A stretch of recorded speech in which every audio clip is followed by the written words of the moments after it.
ವರೆಗೆ ಬಜೆಟ್ ಅಧಿವೇಶನ ನಡೀತದೆ. ಈ ನಾಡಿನ ಅಭಿವೃದ್ಧಿ ಹಿತದೃಷ್ಟಿಯಿಂದ ಏನು ಬಜೆಟ್ ಸೆಷನ್ ನಡೀತಾ ಇದೆ, ಹಲವಾರು ಅಧಿವೇಶನಗಳನ್ನು ನಾವು ನೋಡಿದ್ದೀವಿ. ಆ ಅಧಿವೇಶನಗಳು ಆರೋಪ ಮತ್ತು ಪ್ರತ್ಯಾರೋಪಕ್ಕೆ ಸಂಬಂಧಪಟ್ಟಂತೆ ಕಾಂಗ್ರೆಸ್ ಮತ್ತು ಬಿಜೆಪಿಯವರು ಆರೋಪ ಪ್ರತ್ಯಾರೋಪದಲ್ಲಿ ಅವರ ಅಧಿವೇಶನವನ್ನು ಮುಗಿಸ್ತಾರೆ. ಯುವ ಜನರ ಪರವಾಗಿರ್ತಕ್ಕಂಥ ನೀತಿಗಳನ್ನು ರೂಪಿಸೋದಾಗಿರ್ಬೋದು, ಉದ್ಯೋಗಾಕಾಂಕ್ಷಿಗಳಿಗೆ ಉದ್ಯೋಗ ನೀಡುವುದಾಗಿರ್ಬೋದು, ಮುಂದಿನ ನಾಡಿನ ಶ್ರೇಯೋಭಿವೃದ್ಧಿಗಾಗಿ ವಿಚಾರಗಳನ್ನು ಮಂಡಿಸ್ತಕ್ಕಂಥ ಕೆಲಸವನ್ನ ಈ ಆಳುವ ಮತ್ತು ವಿರೋಧ ಪಕ್ಷಗಳು ಮಾಡ್ತಾ ಇಲ್ಲ. ಹಾಗಾಗಿ ಸರ್ಕಾರ ನಮ್ಮ ಪರವಾಗಿರ್ತಕ್ಕಂಥ ವಿಚಾರಗಳನ್ನು ಮಂಡಿಸಲಿಕ್ಕೆ ವಿಫಲರಾಗಿದ್ದರಿಂದ, ವಿರೋಧ ಪಕ್ಷಗಳು ವಿಫಲರಾಗಿದ್ದರಿಂದ ನಾವು ಮಾರ್ಚ್ 6ನೇ ತಾರೀಕಿಂದ ಮಾರ್ಚ್ 27ರವರೆಗೆ ಒಂದು ಯುವ ಅಧಿವೇಶನವನ್ನು ವಿವಿಧ ಪ್ಲೇಸ್ಗಳಲ್ಲಿ ಮಾಡ್ತಾ ಇದ್ದೀವಿ.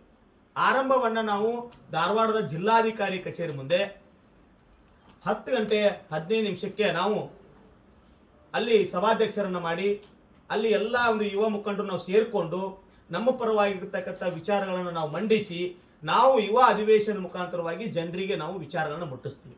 ಈಗ ನಮ್ಮ ರಾಜ್ಯವನ್ನ 724 ಜನ ಶಾಸಕರು ಪ್ರತಿನಿಧಿಸ್ತಾರೆ. ರಾಜ್ಯದ ಹಿತಾಸಕ್ತಿಗಳನ್ನ ಸದನದಲ್ಲಿ ಮಂಡಿಸ್ತಾರೆ. ಅದನ್ನ ಮಾಧ್ಯಮಗಳ ಮುಖಾಂತರವಾಗಿ ಇಡೀ ರಾಜ್ಯದ ಜನ ನೋಡ್ತಾರೆ. ಅದೇ ರೀತಿಯಾಗಿ ನಾವೇನು ಯುವ ಮುಖಂಡರಿದ್ದೀವಿ, ವಿದ್ಯಾರ್ಥಿ ನಾಯಕರುಗಳಿದ್ದೀವಿ.